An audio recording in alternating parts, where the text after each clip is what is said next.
animation is.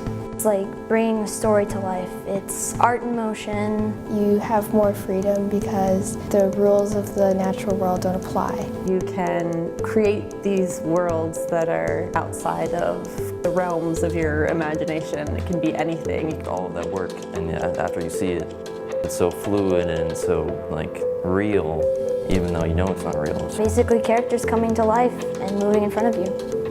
Students here, they all have some kind of interest in visual arts, so it's really exciting to see what the students are capable of. I've never been immersed so much in animation before.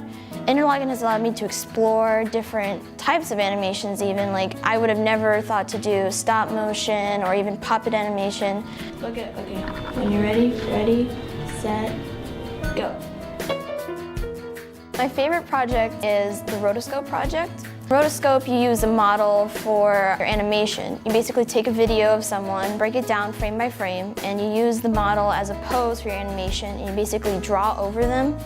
So you draw frame by frame. It's very tedious, but honestly I love the hand-drawn part, and it's my favorite one. I really want to take from it a whole new experience, finding myself as an artist, just a whole new perspective on animation, especially being with other people who are just as crazy about it as you are.